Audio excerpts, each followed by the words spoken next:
올해 성탄절도 이제 2주 앞으로 다가왔습니다. 우리 예수님께서 오신 성탄의 계절은 은혜의 계절입니다. 하나님의 이 은혜는 동물의 세계에서도 상징적으로 나타나고 있습니다.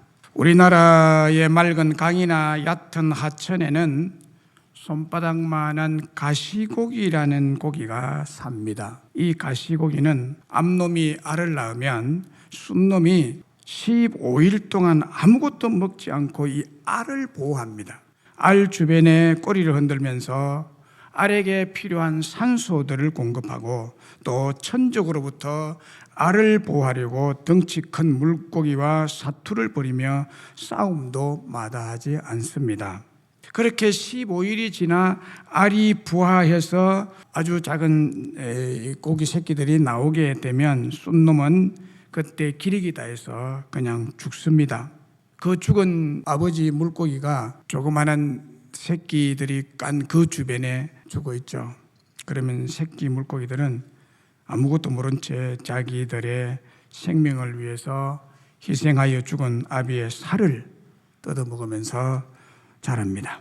새끼 물고기들에게는 청량할 수 없는 엄청난 부승의 은혜죠. 새끼들은 아비의 희생적 은혜로 생명을 얻고 풍성한 번식을 하게 됩니다. 은혜입니다.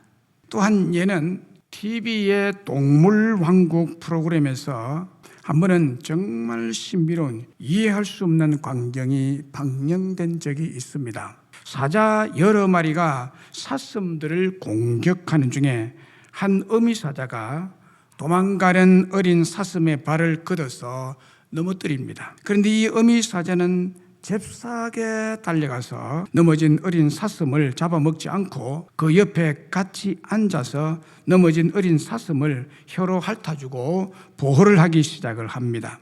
그러자 다른 사자들이 새끼 사슴을 잡아먹으려고 달려들었습니다. 이 어미 사자는 다른 사자들과 싸우면서 어린 이 사슴을 보호를 합니다. 그리고 사자들을 다 물러가고 조용해지자 어린 사슴이 도망가는데 어미 사자는 그 뒤를 멍하니 바라보고 있습니다. 그냥 놔준 것입니다. 잡아먹어도 충분히 잡아먹을 수 있는 어린 사슴. 그러나 이 어미 사자가 살려준 것입니다. 그때 해설자가 이렇게 말했습니다. 어미 사자의 아주 특별한 은혜입니다 라고 멘트를 했습니다. 먹잇감을 잡아먹지 않고 오히려 불쌍히 여기며 보호해주는 일, 그리고 새끼 사슴을 어미에게 돌아가게 한 것은 어미 사자가 어린 사슴에게 베푼 이해할 수 없고 놀라운 은혜입니다. 은혜란 무엇입니까? 사전적인 정의를 보면 고맙게 베풀어주는 신세나 혜택을 말합니다. 좀 더 풀었으면 약하고 부족한 존재가 강한 것에 의해서 신세를 지게 되고 혜택을 입고 보호를 받는 것을 은혜라고 합니다. 그래서 약한 것이 강해지고 번성하게 됩니다. 영적인 우리의 신앙의 관점에서도 하나님에 의해서 부족한 것이 채워지고 허물이 가려지는 것을 은혜라고 합니다. 히브리어나 헬라어에서는 이 은혜라는 단어가 여러 가지 나오는데 그 중에 구약 히브리어 헤세드나 하나니라는 이 은혜라는 단어가 있는데 그 뜻은 허리를 구부리다, 허리를 숙이다, 아랫사람에게 호의로 몸을 굽히다라는 뜻입니다. 그래서 성경적 은혜라는 정의를 하나님이 몸을 굽히고 낮추시고 이 땅에 오셔서 생명을 다 주신 그 사건을 은혜라고 합니다. 헤세드. 구약의 이 높으신 하나님이 낮은 우리에게 베풀어 주신 사랑과 배려가 은혜라는 의미이죠. 또 은혜라는 뜻의 신약 헬라어 가운데는 카리스와 카이로라는 말이 있습니다. 그 뜻은 유쾌하게 되다, 은은히 행복하다라는 뜻을 가지고 있습니다. 이 말은 은혜의 성격과 결과를 설명해 주는 단어입니다. 우리는 하나님이 주신 은혜 때문에 유쾌하게 웃으며 행복한 삶을 살고 있는 것입니다. 기분 좋은 일도 별로 없고 유쾌한 일도 별로 없고 웃을 일도 별로 없는 이 세상이지만은 하나님의 은혜로 기분 좋고 웃고 재미있게 인생을 살아갈 수 있게 되는 것이다 하는 거예요. 왜냐하면 기독교는 철저히 은혜의 종교이기 때문입니다. 우리가 존재하는 것, 하나님을 아버지라 부를 수 있는 것, 죽음으로부터 생명의 존재로 영생을 바라보며 살 수 있는 것 등 이 모든 것이 바로 하나님의 은혜 때문에 가능하게 된 것입니다. 오늘 본문의 이사야 선지자가 하나님의 은혜에 대해서 말합니다. 하나님의 은혜가 주어지는 시대가 어떻게 시작이 되는지 말씀의 계시를 통해서 알려주고 있습니다. 그 출발은 바로 1절에 있습니다. 주 여호와 영이 내게 내리심으로 시작될 것이라고 예언하고 있습니다.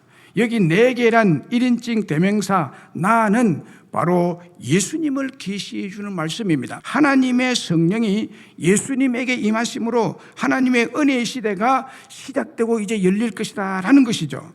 예수님께서 공사역을 시작하실 때 요단강에서 세례받을 때의 사건이 바로 이 1절의 말씀입니다. 주 여호와 영이 내게 내리셨으니 이는 여호와께서 내게 기름을 부으사.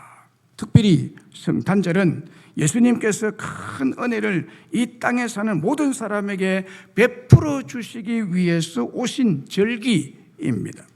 다시 말하면 8절에 언급된 불의의 강탈자가 나옵니다. 불의의 강탈자에 의해서 마음이 상하고 포로가 되고 갇히고 슬퍼하고 근심하는 자들에게 우리 하나님의 보복의 날에 다 보복해 주심으로 여호와의 은혜의 축복을 주셔서 기쁨과 찬송의 옷을 입혀 주실 것이라고 하십니다.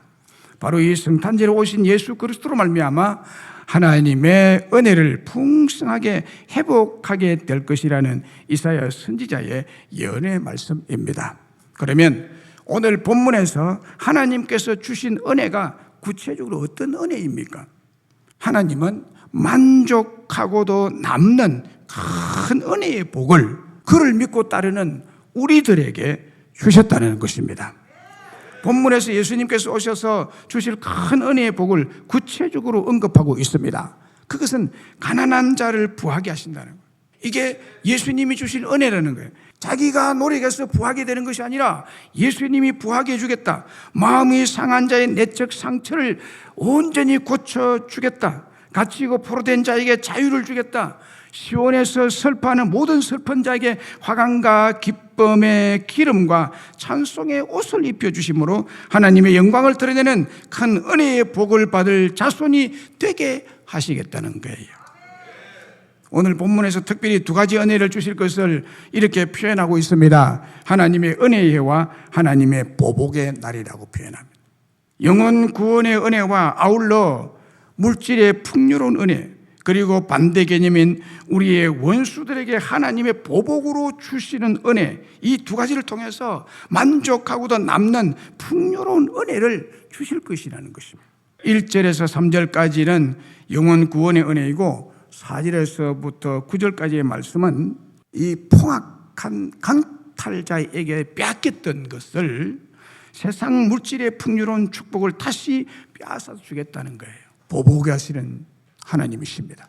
원수 대적들에 의해서 황폐한 성읍, 곧 대대로 무너져 있었던 것을 다시 수리하여 세울 것이고, 양떼가 엄청나게 많아지므로 종들이 양떼를 칠 것이고, 대적들이었던 이방 사람들은 오히려 은혜의 백성들에게 머슴살이 농부가 되고 포도원 지기가 될 것이고, 이방 나라의 재물을 먹으며 수치 대신에 보상을 배나 얻으며 그들의 땅에서 갑절이나 얻고 영원한 기쁨의 은혜가 있을 것이라고 말합니다. 그리고 우리가 여호와께 복받은 자손이라는 인정을 받게 될 것이라고 말씀하고 있습니다.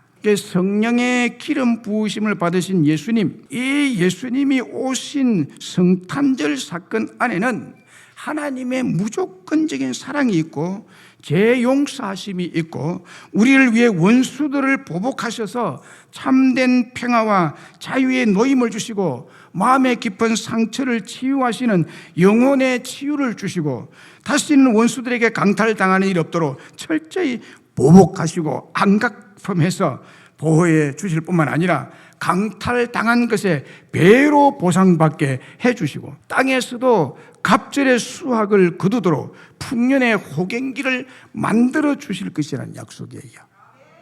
놀라운 은혜죠. 이 모든 일, 즉 하나님의 은혜의 해와 하나님의 보복의 날은 예수님이 탄생하심으로 이루어질 놀라운 큰 은혜의 복을 약속하고 있는 것이 이사야서 61장의 말씀이에요. 실제로 우리 예수님이 탄생하심으로 그를 믿는 모든 사람들을 영혼의 구원과 물질의 풍성한 축복을 얻게 하시는 줄로 믿습니다.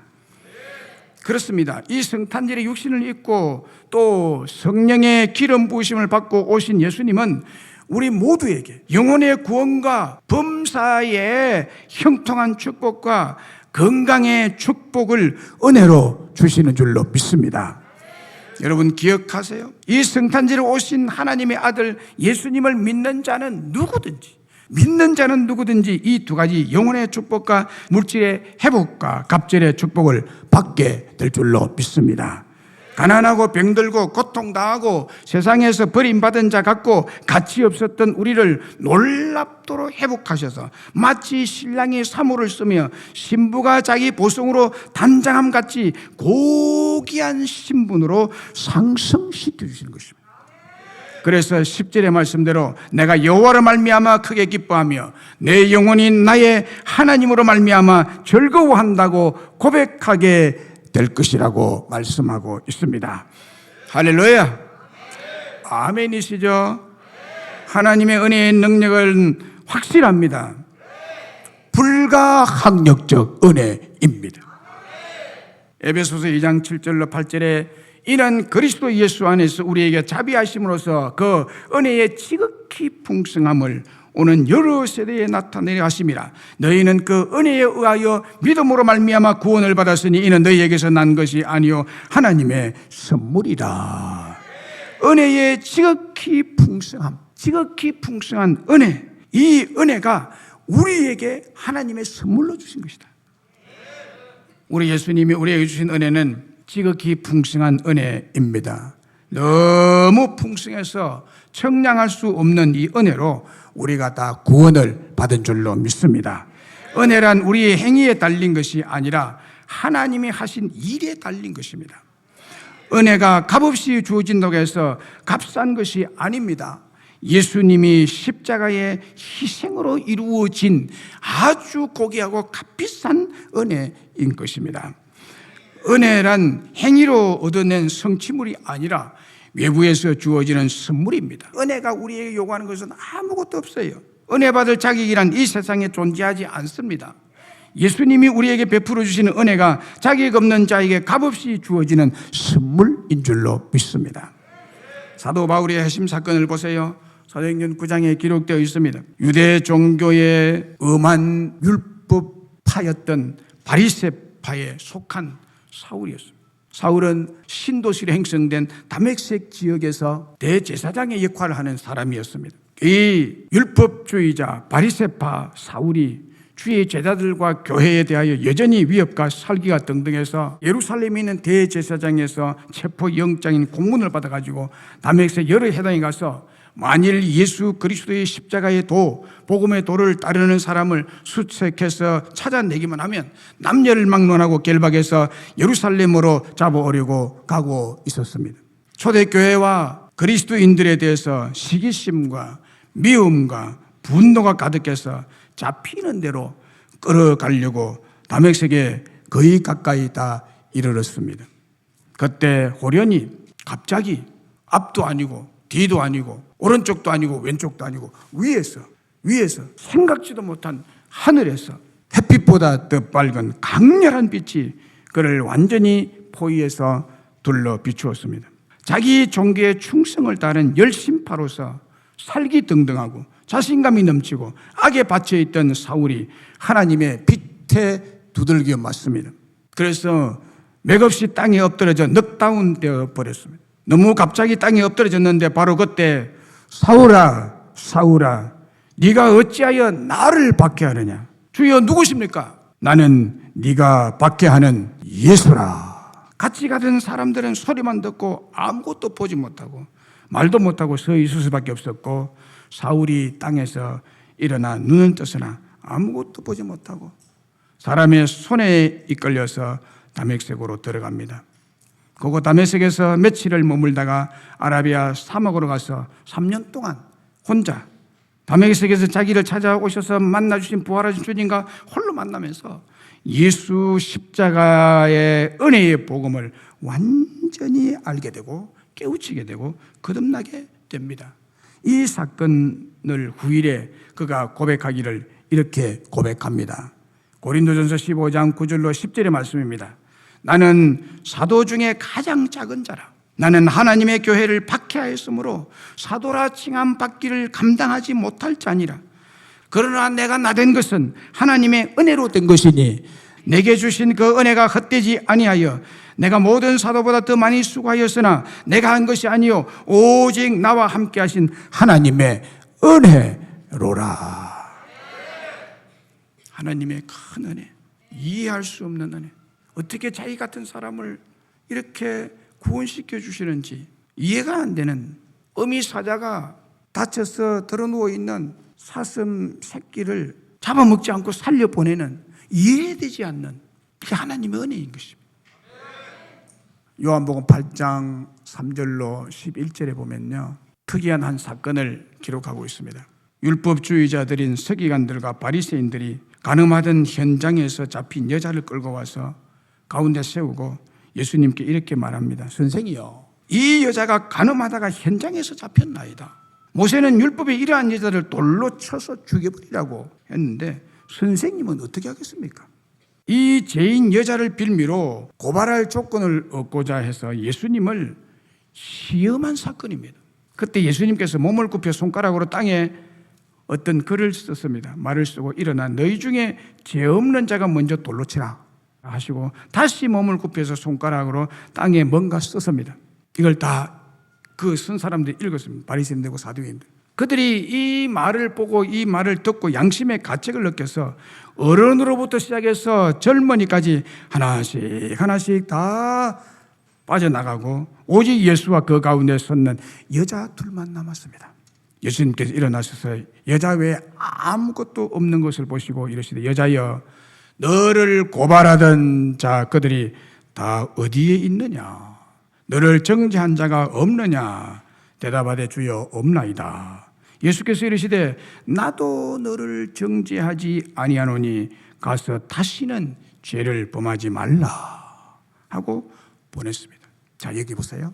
이 여자는 용서받지 못할 현장범입니다. 유대사회에서 용서받지 못하면 이 사람은 죽어야 됩니다. 돌에 맞아 죽어야 됩니다.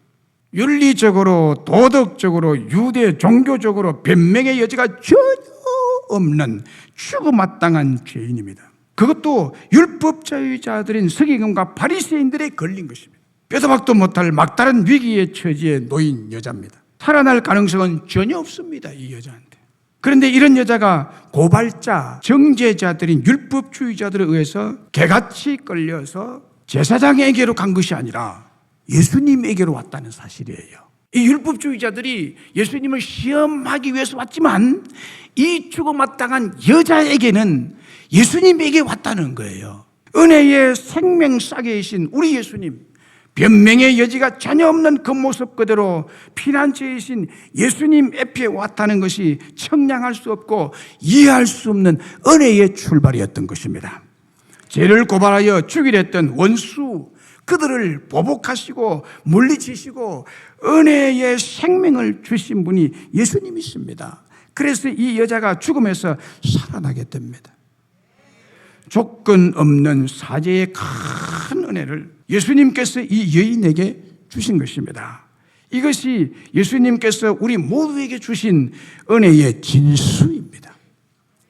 눈물겨운 은혜, 감격스러운 은혜입니다. 은혜, 한없는 은혜입니다.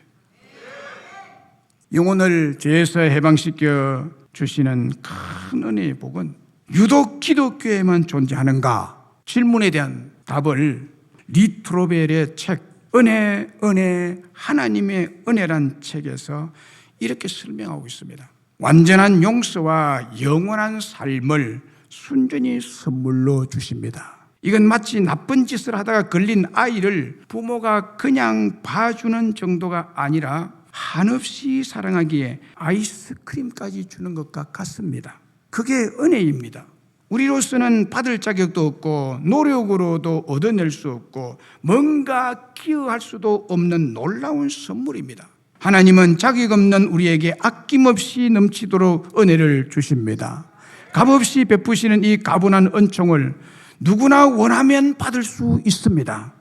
우리가 노력으로 얻어낼 수 없고 뭔가 기여할 수도 없고 도로 갚을 수도 없고 조금도 공로로 취할 수 없는 것이지만 그래도 하나님은 조건 없이 공짜로 주십니다.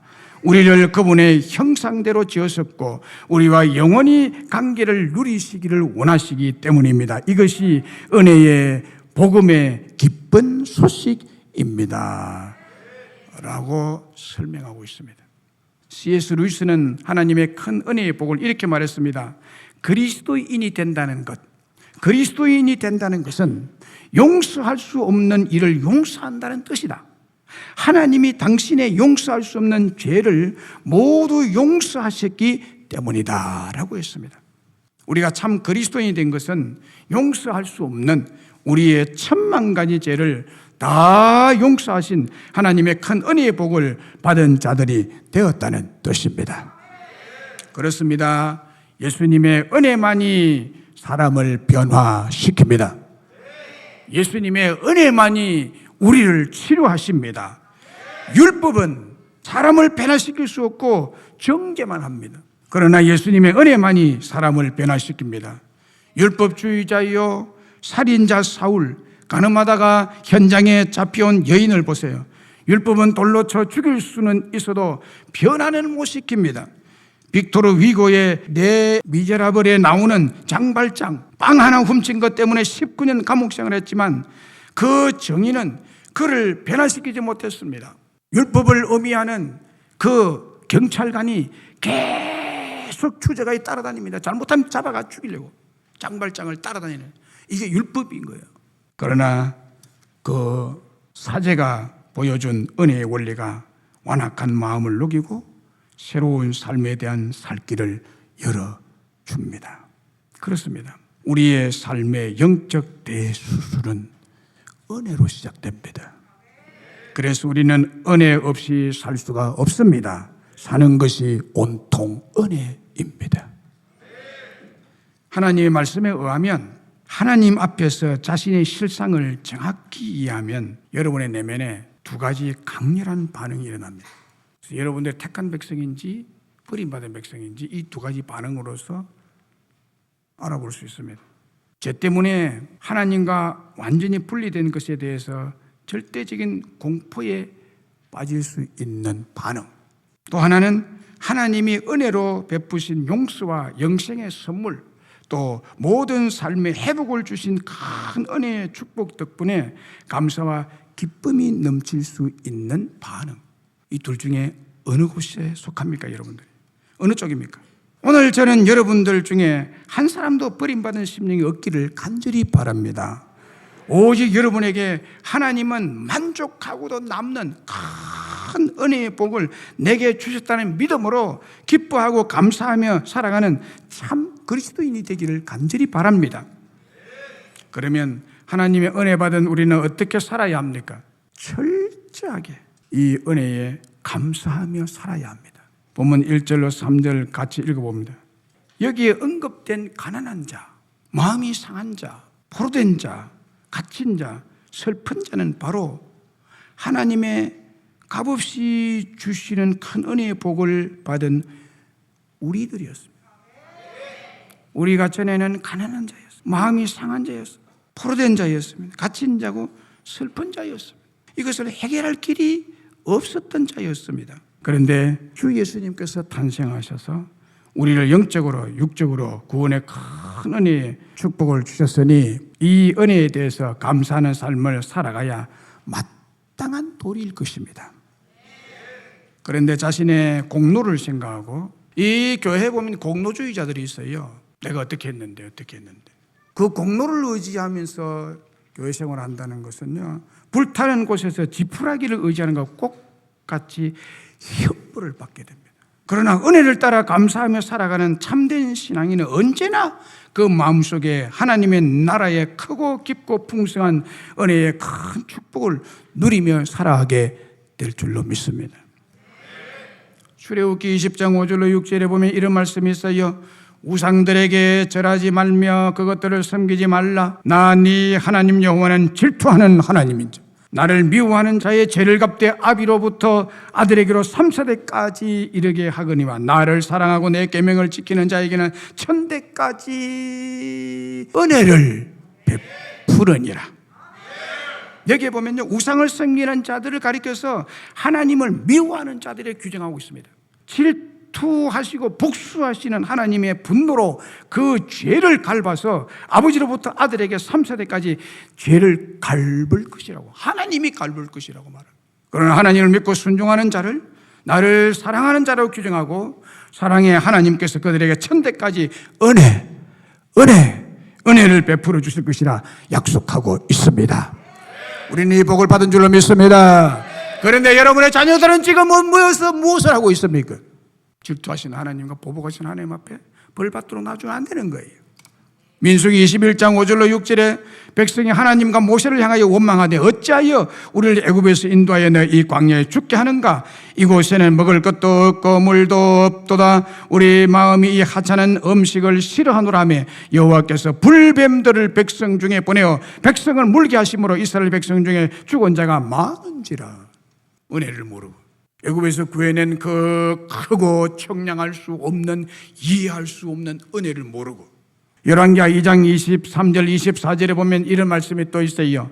엘리사가 거기서 베들로 올라가더니 그 길에서 올라갈 때 작은 아이들이 성읍에서 나와 그를 조롱하여 이르되 대머리여 올라가라 하는지라. 엘리사가 뒤로 돌이켜 그들을 보고 여호와의 이름으로 저주하며 그 수풀에서 암곰들이 나와서 아이들 중에 42명을 찢었더라.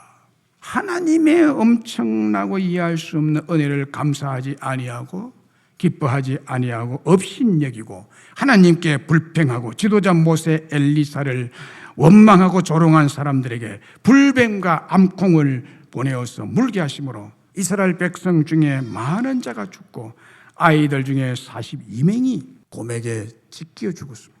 은혜를 모르고 또 업신여기고 조롱하고 원망과 불평하는 자에게는 누구를 막론하고 갑자기 불뱀을 출현시키고 싸나운 암꿈을 출현시켜서 물고 찢어 죽이십니다. 질투의 하나님, 복수의 하나님, 공의의 하나님, 심판의 하나님이시기 때문입니다. 어거스트 스톱이 만든 복음성가가 있습니다. 날 구원하신 주 감사란 찬양이 있습니다. 가사가 주는 뜻이 감동적인데 이 노래를 만든 어거스트 스톰은 1899년에 척추 손상으로 장애인이 됩니다. 일어나지 못합니다. 그러나 그는 자신의 삶 속에 고통만 있었던 것이 아니라는 사실을 깨닫고 이 시를 썼다고 합니다. 그는 이 찬송을 통해서 장애의 가시를 주신 것에 대해서 불평과 원망 대신에 오히려 하나님의 은혜에 깊이 감사하고 있다는 거예요. 우리의 감사가 이런 감사가 되어야 됩니다. 이 시간 여러분 성탄절을 앞두고 이 은혜의 계절에 여러분에게 특별히 3가지 은혜의 감사를 부탁드립니다. 많이도 아니고 3가지 은혜의 감사를 해라. 첫째는 현재 받은 은혜에 감사하셔야 됩니다. 지금 여기서 하나님이 주셔서 내가 받은 은혜가 얼마나 감사하냐. 그 은혜가 어떤 은혜이든 하나님께서 오늘 내게 주시는 은혜이기 때문에 감사해야 됩니다. 은혜를 감사할 줄 아는. 둘째, 내가 직접 체험한 은혜를 감사해야 됩니다. 다시 말하면 현상으로 드러난 은혜, 내 눈에 보이는 은혜, 내가 체험한 은혜를 감사해야 되는 거예요. 다른 사람이 받은 은혜를 보고 듣는 것도 은혜가 되지만은 내가 직접 받은 은혜, 내가 듣고 보고 느끼고 체험한 은혜를 감사해야 됩니다. 기적적으로 구원받은 은혜, 병 고침받은 은혜, 문제 해결의 은혜, 기도 응답의 은혜 등등의 감사를 해야 되는 거예요. 이것도 까먹어버리면 이거는 인간이 아니죠. 더욱더 그리스도인이 아니에요. 하나님을 공경하는 사람이 아니죠. 셋째, 은혜 받은 그 자리에서 감사해야 됩니다. 그때 그 시간 그 현장에서 감사를 해야 됩니다. 은혜 받았을 당시 거기서 바로 감사해야 됩니다. 다음에 서서히 준비해서 감사하겠다는 것은 기회를 놓치고 맙니다. 은혜를 헛되이 받게 되는 원인이 되기도 합니다. 감사는 여러분, 은혜의 감사는 외상도 할부도 없습니다. 은혜 받았을 때 그때 거기서 바로 감사해요. 이것이 하나님께 받은 은혜에 보답하는 성경적 은혜의 삶의 원리입니다.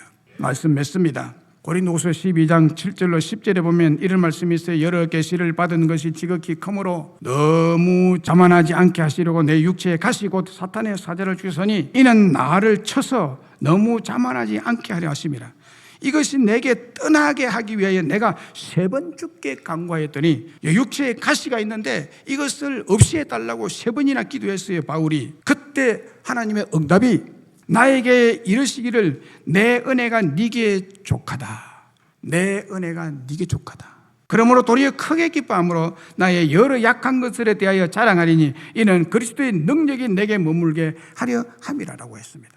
그리고 고린도후서 6장 1절에 보면 우리가 하나님과 함께 일하는 자로서 너희를 권하노니 하나님의 은혜를 헛되이 받지 말라. 하나님의 은혜를 헛되이 받는 게 뭐냐? 은혜에 감사할 줄 모르는 것을 말합니다. 모든 것이 하나님의 은혜로 우리가 살아갑니다. 그런데 여기서 감사할 줄 모르고 무슨 그게 은혜냐고, 뭐 우연히 일어난 일이고 뭐 우연히 된 것이 전부 우연으로 돌리고, 그런데 이거는 하나님의 은혜를 헛되이 받고 헛되이 여기고 없인 여기는 행위죠. 하나님이 보복하십니다. 바울이 육체에 찌르는 가시 때문에 3번을 없애달라고 기도했는데 얼마나 고통스러웠으면 이걸 없애달라고 했어요. 그런데 하나님이 그거 없애야 안 줍니다. 왜냐하면 내가 너에게 베푼 은혜가 충만하다. 그것이면 됐다, 그 뜻이죠. 여러분, 하나님의 은혜를 여기지 않는 태도가 왜 나타나느냐는 그것이 은혜를 헛되이 받기 때문이에요. 성경은 하나님 은혜를 헛되이 받지 말라고 경고합니다. 그러므로 우리가 해야 될 고백이 있습니다. 그것은 주신 은혜가 족합니다 라고. 은혜에 만족할 줄 알아야죠. 탐욕이 가득해가지고 목구멍가 차가지고 계속 다우. 이미 받은 은혜, 지금 받고 있는 은혜, 앞으로 받을 은혜를 족한 줄로 믿으면 절로 찬송이 나오고 감사가 나오게 될 줄로 믿습니다. 우리 이 시대는요, 지금 우리가 살아가는 시대는요, 불평과 불만과 불신과 불화로 가득 차 있습니다. 반대로 감사, 격려, 칭찬은 실종되어 가고 있습니다. 그러나 은혜의 성탄절에 하나님 믿는 우리가 하나님의 은혜에 감사하면 더 큰 감사의 조건을 주실 줄로 믿습니다. 큰 질병도 감사하면 치료하시지만 작은 병도 불평하고 원망하면 큰 병이 되고 죽음으로 이어지는 경우가 허다합니다. 작은 일이든 큰 일이든 하나님의 은혜라고 고백합시다. 왜냐하면 우리는 하나님의 은혜가 없으면 하루 한 시간도 살아갈 수 없는 연약한 존재이기 때문입니다.